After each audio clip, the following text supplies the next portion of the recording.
నమస్కారం. నేను మీ doctor చిన్నమై లంజిరెడ్డిని. Graduates సమస్యల పరిష్కారానికి మీ గొంతుకనే వస్తున్నాను. మీ మద్దతు నాకు అందించి నా అభ్యర్థిత్వాన్ని బలపరిచి మొదటి ప్రాధాన్యత ఓటు వేసి గెలిపించాలని ప్రార్థిస్తున్నాను. భారత్ మాతాకి జై. ఈరోజు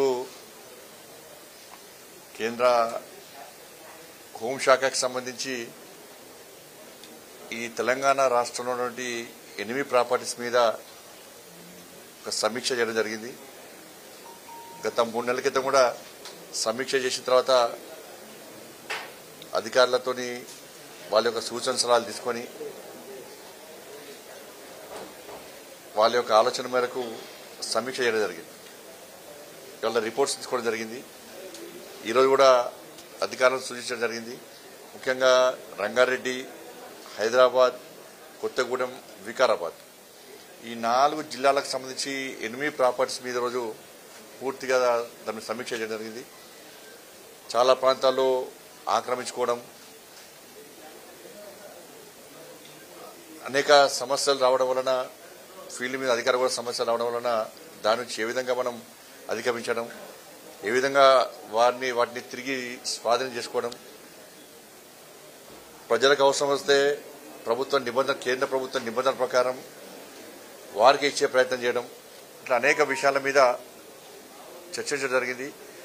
పూర్తి 1.5 మంత్ లోపల మార్చి 15 లోపల తిరిగి ఫీల్డ్ సర్వే చేసి పూర్తి నివేదిక ఇవ్వాలని చెప్పి ఈరోజు అధికారులకు సూచించడం జరిగింది. తప్పకుండా అవి వస్తాయని భావిస్తున్నాం.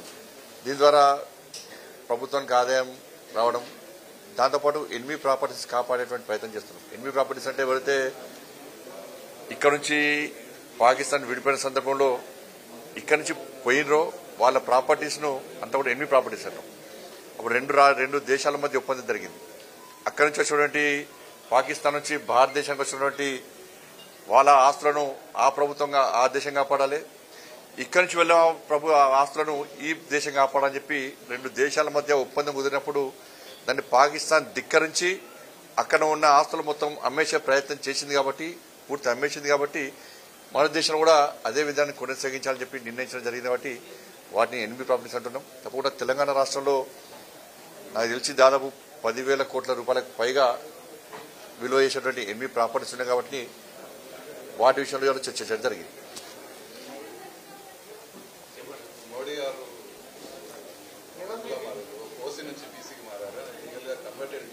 ఇప్పుడు మనిషి పుట్టేమంటే కూ అని పేరు పెడతాను వల్ల నువ్వు బీసీ, నువ్వు ఎస్సీ, ఎస్టీ అని పెడతావు దానిలో, నువ్వు ఓసీ అని పెడతారు దానిలో. పుట్టుకతోనే కాదు అంటే మరి రేవంత్ రెడ్డి గారు పుట్టుకతోనే పేరు పెట్టేటప్పుడు అవి పేరు పెట్టారు. ఆయన బీసీ, ఎస్సీ, ఎస్టీ, ఓసీ అని పెట్టిరా. కాబట్టి ఒక ముఖ్యమంత్రి స్థాయిలో మాట్లాడే సందర్భంలో ఒక ప్రైమ్ మినిస్టర్ మీద మాట్లాడితే దేశవ్యాప్తంగా సంచలనం జరుగుతుందని చెప్పి, సంచలనం ఉంటుందని చెప్పి ఆ దిశతో మాట్లాడడం మంచి పద్ధతి కాదు. దేశ ప్రధానమంత్రి స్థాయిలో ఉన్న వ్యక్తి ఎవరైనప్పటికీ కూడా ఆ స్థాయిలో గౌరవించాల్సిన బాధ్యతాయుతమైనటువంటి ముఖ్యమంత్రి పదవిలో ఉన్నటువంటి వ్యక్తులకు ముఖ్యంగా అవసరం. దేశంలో ఎవరైనా గౌరవించడం, కానీ బాధ్యతాయుతమైనటువంటి గౌరవప్రదమైనటువంటి బాధ్యతలు ఉన్నటువంటి ముఖ్యమంత్రి గారికి అవసరం. ఇది ఒక ప్రధానమంత్రి మీద అవాకులు చవాకులు విసిరే ముందు ఆలోచించుకోవాల్సిన అవసరం ఉంది. ఇది రేవంత్ గారి విజ్ఞతగా వదిలేస్తున్నాం మేము. ఇవాళ 1994లో గుజరాత్లో అప్పుడు మీరు టీడీపీలో ఉన్నారు కావచ్చు పాపం, అప్పుడు మీరు టీడీపీలో ఉన్నారు, ఇప్పుడు కాంగ్రెస్లో ఉన్నారు. ఇప్పుడు మీరు కాంగ్రెస్లో ఉన్నారు. ఆ కాంగ్రెస్ పార్టీ ప్రభుత్వమే మోడీ గారి యొక్క కులాన్ని బీసీ జాబితాలో చేర్చింది మీ ప్రభుత్వమే. కానీ మొదటిసారి నరేంద్ర మోడీ గారు ప్రధానమంత్రి అయిన తర్వాత ఈ దేశంలో ప్రతి ఒక్క బీసీ వెనుకబడిన వర్గాలకు చెందిన ప్రతి ఒక్క వ్యక్తి కూడా మేమే ప్రధానమంత్రులు అయినామని చెప్పి ఒక సంతోషాన్ని వ్యక్తం చేశారు. అన్ని బీసీ సంఘాలు సంతోషాన్ని వ్యక్తం చేసినాయి.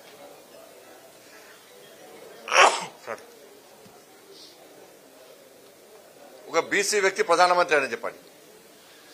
27 మంది బీసీలను ఎంపీలను మంత్రులు చేసినాం. 27 మంది బీసీ ఎంపీలను మంత్రులు చేసిన ఘనత నరేంద్ర మోడీ గారి ప్రభుత్వాన్ని. మరి దేశంలో ఇన్ని సంవత్సరాలు మీ ప్రభుత్వం ఏర్పడ్డది, ఎంతమంది బీసీలకు ఇచ్చారు? మేము 12 మంది, మొదటిసారి 12 మంది ఎస్సీ సామాజిక వర్గానికి సంబంధించినటువంటి ఎస్సీ ఎంపీలను మంత్రులు చేసినాం. 8 మంది ఎస్టీ మంత్రులను ఎస్టీ ఎంపీలను మంత్రులు చేసినాం. మరి మీ ప్రభుత్వం జాబితాను విడుదల చేయండి. ఈసారి 17 మంది బీసీ ఎంపీలను మంత్రులు చేసినాం. మరి మీ ప్రభుత్వం లెక్కేంది? ఇద్దరే. మీ ప్రభుత్వంలో ఇద్దరే బీసీలు మంత్రులు. మరి మీరు సర్వే చేసినటువంటి మొన్న సర్వే చేసినటువంటి దానిలో మీ లెక్క ప్రకారం 42% బీసీలు ఉన్నారని చెప్పి మీ లెక్క ప్రకారమే 42% మరి బీసీలు ఉంటే మీ ప్రభుత్వంలో ఎంతమంది బీసీలను మంత్రులు చేయాలి? లెక్క చెప్పండి. మరి 46% మీ లెక్క ప్రకారం. గతంలో కేసీఆర్ గారు సమగ్ర సర్వే చేసినప్పుడు మాత్రం 51% వచ్చింది. ఇప్పుడు మీ ప్రభుత్వం సర్వే చేస్తే మాత్రం 46% వచ్చింది. ఆ 46% బీసీ జనాభా రేషియో ప్రకారం ఎంతమంది మంత్రులు ఉండాలి? మీ ప్రభుత్వంలో ఎంతమంది బీసీ మంత్రులు ఉన్నారో చెప్పండి. మరి ఇది బీసీలను గౌరవించట, బీసీలను అవమానపరచట ముఖ్యమంత్రి రేవంత్ రెడ్డి గారు చెప్పాలి. ఉత్తరప్రదేశ్ ఎన్నికల సందర్భంగా ఉత్తరప్రదేశ్లో ఉన్నటువంటి అన్ని జాతులు బీసీ సంబంధం అన్ని జాతులు ఒకటై ప్రధానమంత్రి బీసీ ఇక్కడికి గెలిపించాలి. ఈ దేశంలో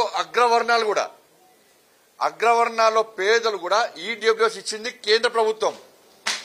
అరే బీసీలో పేదలకు సమానంగా అగ్రవర్ణాల్లో పేదలు కూడా నరేంద్ర మోడీ గారు గుర్తించారు అని చెప్పి ఈ దేశంలో అగ్రవర్ణాల్లో ఉన్న పేదలు కూడా నరేంద్ర మోడీ గారు గుర్తించారు. వీళ్ళందరూ కలిసి దేశ ప్రధానమంత్రి అయ్యండి.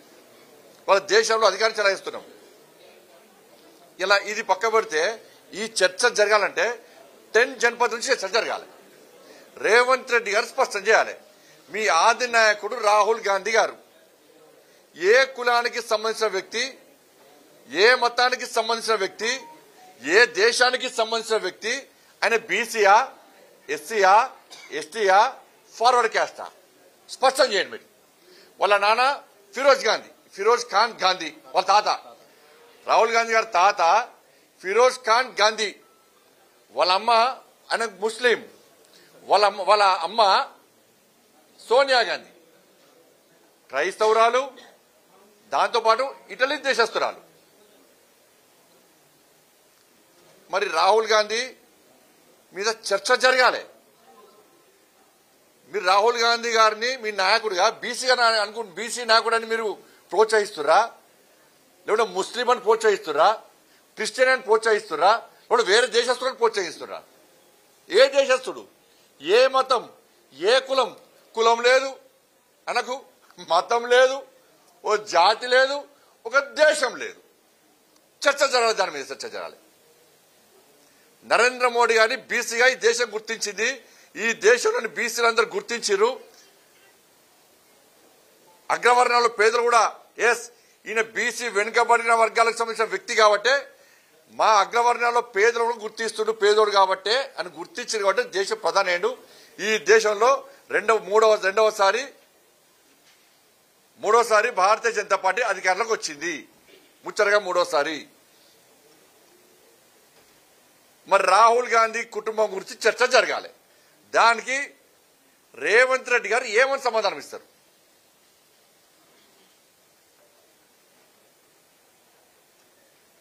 కొరువుతోని తల కోరుకోవడానికి ఇదే. మీరు 6 గ్యారెంటీల గురించి మాట్లాడుంది అంటే ప్రపంచంలో ఏ మూల ఏ క్షణం ఏం జరుగుతుందో వేగంగా తెలుసుకోవడానికి తొలి వెలుగు వాట్సాప్ ఛానల్ని ఫాలో చేయండి.